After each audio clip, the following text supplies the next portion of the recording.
ថ្នាកូនស្វាយកន្ទីច្រើនមែនទេណូហ្នឹងហើយរយៈពេលបបិសោត5ឆ្នាំក្នុងការសិក្សាដាំស្វាយកន្ទីហ្នឹងឃើញថាមានការលូតលាស់ល្អសម្រាប់ខ្ញុំនេះក៏ជាថ្នាបដោះហើយអញ្ចឹងទៅខ្ញុំបដោះដើម្បីយកកូនស្វាយកន្ទីខ្លះដាំខ្លួនឯងហើយខ្លះដើម្បីលក់ឲ្យអ្នកជិតខាងគាត់ទិញយកទៅដាំដែរហ្នឹងអញ្ចឹងចុះបើខ្ញុំចង់ដាំស្វាយកន្ទីដែរហើយខ្ញុំត្រូវធ្វើមិនទៅប្រសិនចង់ដាំដែរបើចង់ដាំដែរសំខាន់បំផុតគឺសិក្សាទៅលើដីហ្នឹងសិនហ្នឹងហើយតើដីហ្នឹងអាចដាំដុះបានអត់បើដាំដុះបានចាំខ្ញុំប្រាប់អូអញ្ចឹងហ៎អញ្ចឹងចាំមើលខ្ញុំទៅពេលទៅដីខ្ញុំមើលដីខ្ញុំសិនតែអាចដាំបានខ្ញុំយកកូនស្វាយកន្ទីពីរណូឯងណាហ្នឹងហើយចាំខ្ញុំចែកឲ្យនេះយើងរៀបចំកន្ទោងឲ្យហើយអញ្ចឹងដើម្បីយកស្វាយកន្ទីយើងបដោះហើយដាក់ចូលក្នុងកន្ទោងហ្នឹងហើយយកទៅដាំទៅអូហើយកន្ទោងឡើងវែងហើយយើងត្រូវរៀបចំដីដាក់ក្នុងកន្ទោងហ្នឹងដីរបៀបមិនហើយទៅណូរសាប៉ុណ្្នឹងក៏ឆ្ងល់ដែរនេះយើងយកដីហ្នឹងដាក់ចូលកន្ទោងទៅដល់ពេលយើងដាក់ទៅវាស្គាល់ដីហ្នឹងហើយដល់ពេលចាប់ដើមវាធំយើងយកទៅដាំទៅវាស្គាល់ដីហ្នឹងស្រាប់ស្មានតែគេដីក្នុងកន្ទោងហ្នឹងយើងត្រូវការប្រើប្រាស់ជីដូចជាជីផេងកាមជីអាកូអីចឹងណាអត់ទេដីធម្មតាយើងហ្នឹងតាហ្នឹងក៏មិនយកកូនស្វាយកន្ទីទៅដាំហ្មងទៅហើយចាំបាច់នេះកាត់មែកចោលហើយយកមែកចាស់យកមកផ្សំជាមួយវិញទៅអូហ្នឹងជាបច្ចេកទេសថ្មីរសាបើសិនជាយើងយកអត់យកមកផ្សំចឹងទេយកទៅដាំហ្មងវាយូររសាឲ្យបានផលរយៈពេល6 7ឆ្នាំឲ្យបានផលអញ្ចឹងវាចេញផ្លែមកអត់ស្រុកគ្នាតែបើយើងយកមកផ្សំគ្នាអញ្ចឹងដល់ពេលយកទៅដាំដុះទៅលឿនហ្មងរយៈពេលតែ3ឆ្នាំអីចាប់ដើមបានផលហើយជាពិសេសផ្លែស្រុកគ្នាទៀតហ្នឹងវាជាបច្ចេកទេសថ្មីមែនទេហ្នឹងហើយអូល្អមែនតើណូពួកឆាប់ផ្លែមែនទេ3ឆ្នាំបានផ្លែបើយើងដាំតាមធម្មតា6ទៅ7ឆ្នាំណាចាប់បានថាគេយើងយកកូនស្វាយកន្ទីដែលយើងបដោះហ្នឹងហើយកាត់មែកស្វាយកន្ទីនៅលើដើមយកមកផ្សំជាមួយគ្នាវិធីបែបនេះធ្វើឲ្យស្វាយកន្ទីយើងឆាប់ផ្លែតែ3ឆ្នាំបានផលហ្មងអូបច្ចេកទេសនេះល្អខ្ញុំប្រហែលយកទៅសិក្សាលើដីខ្ញុំដែរយើងពុះដើមកូនស្វាយកន្ទីហ្នឹងហើយបានយើងយកមែ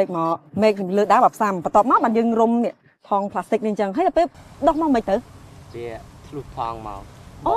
កអត់អីអញ្ចឹងដល់ពេលយើងរុំអញ្ចឹងយើងបាច់ចាំស្រាយវិញទុកឲ្យដោះមកហ្មងអូខ្ញុំស្មានតែដល់ពេលដាក់ហុំថងហ្នឹងដោះអត់កើតអត់ដឹងថាបច្ចេកទេសថ្មីគេអញ្ចឹងហ៎រសាអីសម្រាប់ការដាំដុះដំណាំផ្សេងរសាបកាយជាខ្ញុំអញ្ចឹងខ្ញុំរៀនពីរសាអីប៉ុន្តែការដាំស្វាយចន្ទីគឺខ្ញុំមានបច្ចេកទេសថ្មីអញ្ចឹងឃើញទេអញ្ចឹងរសាត្រូវរៀនពីខ្ញុំវិញណាអូក៏ទៅមិនគួរឲ្យជឿនេ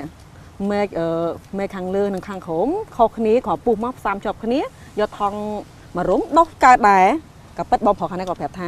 ានៅពេលវាចាប់ដើមលូតលាស់គឺវាដោះធ្លុះថងហ្នឹងមកហ្មងមកបាច់ឆ្ងល់ច្រើនទេតែមើលជាក់ស្ដែងនៅខាងនោះវិញក្រោយពេលដែលយើងកាត់ផ្សំរួចយើងយកផ្ទូនរបស់ហ្នឹងមកដាក់ជាជួរអញ្ចឹងដើម្បីវាកម្ដៅថ្ងៃហើយដើម្បីឲ្យបានលូតលាស់អូហើយដល់ពេលរៀបចំជាជួរអញ្ចឹងស្អាតមែនតើដូចរូបភាពសិល្បៈអញ្ចឹងហ្នឹងហើយតែឥឡូវបន្ទាប់ពីយកមែកមកផ្សំជាមួយគ្នាយកថងស្កត់មករុំអញ្ចឹងហើយរយៈពេល1ថ្ងៃបានចេញជាត្រួយទៅអូរយៈពេល5ថ្ងៃចេញជាត្រួយហើយអូ5ថ្ងៃលឿនណាស់ខាងមុខនោះចេញត្រួយនោះគ្នាអូតោះទៅមើលទៀតណាអូរយៈពេលតែ5ថ្ងៃសោះមើលលាស់ត្រួយល្អមែនតើហ្នឹងហើយរយៈពេល5ថ្ងៃវាចាប់ផ្ដើមទម្លុះថងហ្នឹងឃើញទេហ្នឹងហើយនេះចេញស្លឹកមក3 4ណាហើយបើខាងនេះវិញរយៈពេល1អាទិត្យពេលស្លឹកច្រើនជាងអត់ខាងនេះ1អាទិត្យហ្នឹងស្លឹកធំជាងខាងនេះហើយបើសិនឥឡូវយើងបដោះមកអញ្ចឹងឲ្យមួយថ្នាលក់ប៉ុន្មានបើគេចង់ទិញអូខាងនេះយើងអត់តលក់ដោយសារតែស្ថិតនៅក្នុងការថែទាំសិនតរយៈពេល1ខែកន្លះយើងចាប់ដើមលក់អូ1ខែកន្លះបានលក់បានហ្នឹងហើយនោះខាងនោះ1ខែកន្លះនោះអូចាំមិនធំជាងខាងនេះខាងនេះតែ5ថ្ងៃទៅ1អាទិត្យប៉ុន្តែมึงគិតមើលលឿនណាតែ5ថ្ងៃ1អាទិត្យសោះចាប់ដើមលាស់ត្រួយបាត់ហ្នឹងហើយនឹងដោយសារតែវិធីផ្សំបច្ចេកទេសថ្មីហ្នឹងហើយឧទាហរណ៍បើសិនជាខ្ញុំចែករសាឯងរសាយកទៅដាំមិនដាំទៅរកឯងដែរហ្នឹងឥឡូវដាំមិនប្រាប់មើលជីធម្មតាដាំកូនឈើដាំទៅគ្នាតែណូជីដណ្ដៅហើយយើងហាយកតូននេះចេញហើយយើងដាក់ដាំកប់ដីទៅហើយមិនចោះរសានិយាយចឹងត្រូវហើយប៉ុន្តែសម្រាប់ការដាំស្វាយចន្ទីវិញនៅពេលយើងដាក់ដាំចឹងរយៈពេល2អាទិត្យយើងត្រូវនេះស្រែកស៊ូនឹងចេញអូហើយថងស៊ូចេញហ្នឹងហើយស្រែចេញអស់ហើយរយៈពេល1ឆ្នាំនៅពេលវាលូតលាស់ហ្នឹងយើងត្រូវពូនដីវាឲ្យវាខ្ពស់កុំឲ្យនិយាយទៅខុសពីការដាំស្វាយអូចឹងយើងមិនមែនលក្ខណៈថាយើងវែកឲ្យវាដកទឹកដើម្បីជួយជំនួយស្វាយចន្ទីណាយើងត្រូវពូនវាវិញហ្នឹងហើយសម្រាប់ស្វាយចន្ទីយើងត្រូវរយៈពេល1ឆ្នាំយើងត្រូវពូនដីវាខ្ពស់វិញហ្នឹងហើយនោះដូចខាងនោះចឹងឃើញទេអូអត់ខ្ញុំអញ្ចឹងខ្ញុំយល់បានមកកំណត់ទៀតហើយរយៈពេលដែលយើងដាំហើយរយៈពេល1ឆ្នាំប៉ុណ្ណឹងដើមនេះយើងត្រូវពូនគល់វាឲ្យខ្ពស់ដើម្បីកុំឲ្យដកទឹកដកអីពេលដកទឹកឲ្យលុយឬឲ្យលុយគល់ចឹងវាខូចត្រូវហើយរយៈពេល3ឆ្នាំវាចាប់ផ្ដើមឲ្យផលហើយ3ឆ្នាំអូលឿនណាឲ្យផលលឿនដូចខ្ញុំបានប្រាប់មុនហ្នឹងហ៎នៅពេលដែលយើងផ្សំបែបបច្ចេកទេសថ្មីចេះគឺរយៈពេល3ឆ្នាំវាឲ្យផលហើយនោះខាងមុខវិញ5ឆ្នាំនោះខាងមុខ5ឆ្នាំផលវា2 3ដងហើយអញ្ចឹងហ្នឹងហើយតោះទៅមើលទៅដើរស្រួលអត់ផុងអូយផុងមែនមេឃភ្លៀងអញ្ចឹងវាផុងអញ្ចឹងយើងពូនកុំឲ្យវានេះខូចដើមស្វាយចន្ទីរបស់យើងមែនតែរេណូបើយើងដើរទីកផុងប៉ុណ្្នឹងហើយបើយើងអត់ពូនគល់ស្វាយចន្ទីហ្នឹងទេប្រហែលជាដកទឹកបដ ாய் រេណូមកណែចង់ស្ដីឲ្យរឿងមួយចាំតិចខ្ញុំយកស្វាយចន្ទីទុកសិនមកលឿនមកមិនគួរណាបដ ாய் ឲ្យស្មៅពេញចកាស្វាយកន្ទីអញ្ចឹងនេះអីគេ nè một smile ở đó tập tròn pin nắng មិនជាការស្វាយចន្ទទីខ្ញុំណាតែសា hả chẳng ហ្នឹងហើយនឹងបោះអ្នកចិត្តខាងដែរបោះខ្ញុំអត់មានទុកឲ្យស្មៅដុកចឹងទេ chẳng á đam chui thẻo quạt phong chỉ ca spaghetti á mình cua na tóc smile tụt tôi chẳng nghe thưa ơi smile nó bị bớt chi spaghetti dướng hai năm muối á spaghetti dướng đỏ ọt lụt lọt tê bớt smile chẳng ngô ខ្ញុំដឹងហើយរសារស្ដីខ្ញុំមិញហ៎ ហ្នឹងហើយ សំណាងហើយមិនចំការរបស់ខ្ញុំកុំអីត្រូវមករសារបាត់ ហ្នឹងហើយ នេះបាត់ចំការរបស់ខ្ញុំឯធំចេះដាំយូរឃើញទេ អូអត់ទេតែទៅលេងលើនៅឲ្យលើកមុនឃើញចការស្វាញ់ទីសិតតែស្មៅឥឡូវមកនឹងសិតតែស្មៅដដែល រសារនេះតដល់ពេលធ្វើស្មៅណាតខែ8ខែ9បានខ្ញុំចាប់ដើមធ្វើស្មៅហើយដាក់ជីហ្មង អូហើយបើដាក់ជីខ្ញុំមើលតាមដើមនីមួយៗអត់មានធ្វើកំពេកដាក់ជីអីផងណា ធ្វើលំពេញដាក់ជីមិនមែនស្វាយកែវល្មៀតណា អញ្ចឹង នេះស្វាយចន្ទទីស្វាយចន្ទទីនៅពេលដែលយើងធ្វើស្មៅនោះគឺយើងប្រើគ្រឿងយន្តណាយើងធ្វើស្មៅហើយយើងដាក់ជីហ្មងដាក់ជីលក្ខណៈឆូតនេះតាមវាធម្មតាយើងឆូតធម្មហ្នឹងយើងដាក់ជីហ្មង អូវាធ្វើចឹងវិញ ហ្នឹងហើយយើងធ្វើស្មៅដាក់ជីយកហ្មង អូខ្ញុំស្មានធ្វើដូចស្វាយកែវល្មៀតអីធ្វើលកំពេងធ្វើអីចឹងដាក់ជី អត់ទេមានដាក់ជីដូចស្វាយកែវល្មៀតណានេះស្វាយចន្ទទី ហ្នឹងហើយអត់ទេឥឡូវខ្ញុំយកដឹងមួយទៀតហ៎រណូដូចជាមានមេឃខ្លះចេញត្រួយនោះ ហ្នឹងហើយដោយសារជំរឿខែ8នៅពេលយើងដាក់ជីទៅចាប់ដើមចេញត្រួយចេញផ្កាចេញក្តឹបមកហ្មង ហ្នឹងហើយ តែកាលពីមុនដោយសារអូនិយាយពីម្ដុំនេះសិតតែស្វាយចន្ទទីឡើងទ្រុបទ្រុលហ្មងតែឥឡូវខ្ញុំអត់ដាំលុបលុនដូចកាលមុនទេដោយសារអីហ៎កាលណាយើងដាំអញ្ចឹងធ្វើឲ្យត្រាក់ទ័រយើងចូលបានទេ ត្រូវហើយ ចូលមកសម្អាតស្មៅអត់បានទេជាពិសេសអត់មានពលឺថ្ងៃគ្រប់គ្រាន់ធ្វើឲ្យវាចេញតែស្លឹកល្អតែមើលហ្នឹងអត់មានផ្លែហ៎ ហើយមិនលុបឡើងពេញហ្នឹងក្រោមដើមហើយពេលអញ្ចឹងទៅវាមិនជួយដល់ស្វាយចន្ទីលូតលាស់ល្អហ៎អញ្ចឹងដាំកុំលុបលុនពេកដាំតាមបច្ចេកទេសរបស់គេទៅអូហើយរណូមិនក៏បដ ாய் ឲ្យមេឃស្វាយចន្ទីបាក់ដួពេញក្រោមដើមអញ្ចឹង បាក់ដួយដោយសារយើងតែងមេឃទៅហ្នឹងតែងមេឃហ្នឹងមានថាចេះដូចយើងដាំស្វាយអញ្ចឹងធ្វើអញ្ចឹងដើម្បីឲ្យមានពលឺចូលគ្រប់គ្រាន់ទៅចេញផ្កាបានល្អហើយកាន់ក្តឹបទៀត អូអញ្ចឹងហ៎ខ្ញុំស្មាបាក់ចោលអញ្ចឹងណាអត់ព្រមមើលហ្នឹងហើយក៏អត់មើលអីអញ្ចឹងចេះ ខាងមុខអូខេបងប្អូនហ្នឹងកំពុងតែងមេឃហ្នឹង ហ្នឹងហ៎ ហ្នឹងហើយ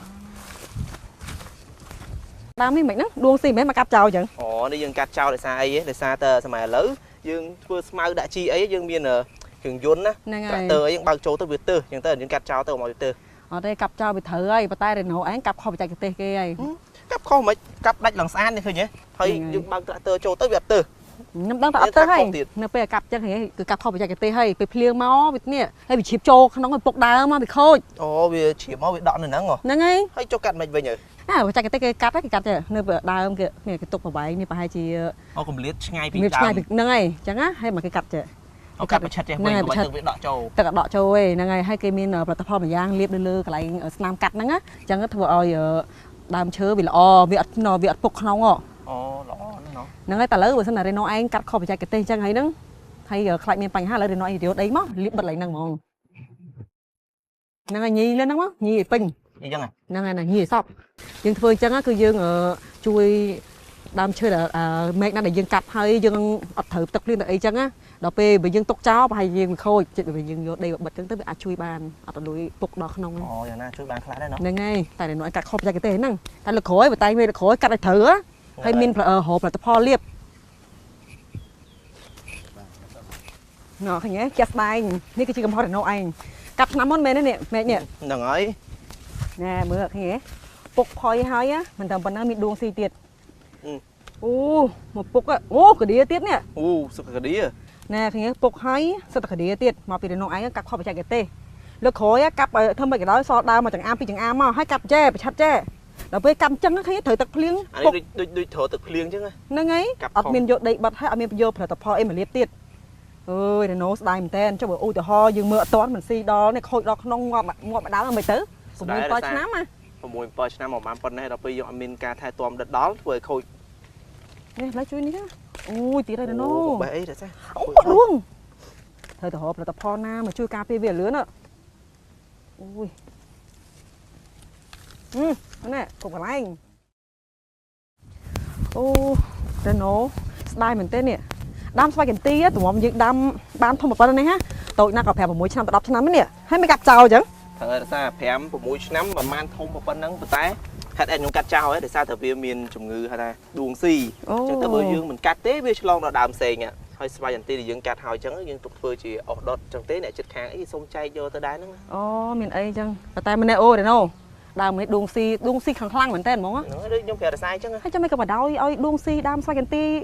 ខូចអស់អញ្ចឹងមិនងាយស្រួលដាំណាណូ5 6 ឆ្នាំមកបានប៉ុណ្នេះហ៎ ខ្ញុំដឹងតែរសាតែថាខ្ញុំដាំនេះដាំតាមយថាផលណាមានបានប្រើប្រាស់ផលិតផលអីការពារផង កាត់ទៅបច្ចុប្បន្ននេះរកការដំណាំដាំដុះគេលេងដាំតាមយថាផលទៀតហើយព្រោះចេះគិតមើល5 6 ឆ្នាំទៅបានដាំប៉ុណ្ណេះយើងប្រមូលផលមិនតបបានប្រហែលផលណាមកងាប់ដើមងាប់អីប៉ុណ្ណឹងយើងស្ដាយណាណូអញ្ចឹងតើយើងត្រូវតែសិក្សាអំពីនេះអ្វីដែលយើងដាំដុះហ្នឹងត្រូវធ្វើមិនត្រូវថែតមិនកម្ចាត់ដួងមិនអីមិនតើយើងសួរអ្នកជំនាញហ៎ នោះម្ដងទៀតគេ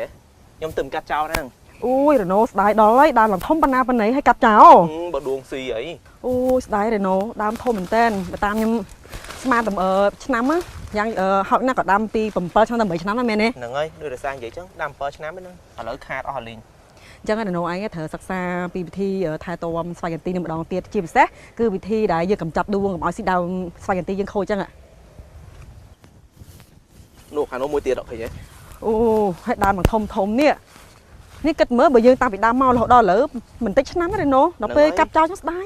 អូខូចអស់ច្រើនដើមណារសាឃើញអស់មិញចឹងឃើញអត់ ហ្នឹងហើយ កាប់អស់ច្រើនដើមណារសាដួងហ្នឹងដើមស្វាយចន្ទីកាលណាបើមានដួងស៊ីវាចាប់ដើមស្លឹកវាប្រែជាពណ៌ប្រាក់ចឹងហើយបើយើងមិនកាត់វាចោលទេវាចាប់ដើមឆ្លងដល់ដើមផ្សេងហើយ ពណ៌ប្រាក់អីរណូពណ៌លឿងហ្នឹង អ្នកស្រុកហ្នឹងហៅពណ៌ប្រាក់ អូអញ្ចឹងហ៎ ហ្នឹងហើយ ស្ដាយមែនតើនេះដើមប៉ុណ្ណេះគឺពេញប្រមូលផលហ្មងហើយឥឡូវមើលងាប់បាត់កាត់ចោលបាត់អញ្ចឹងហើយណូត្រូវតែស្ដាប់ជាមួយនឹងអ្នកជំនាញដែលគាត់មានជំនាញខាងកសិកម្មជាពិសេសគឺដំណាំស្វាយកន្ទីហ្នឹងហ្មងហើយអ្វីដែលសំខាន់បំផុតគឺសិក្សាអំពីដួងស៊ីដើមហ្នឹង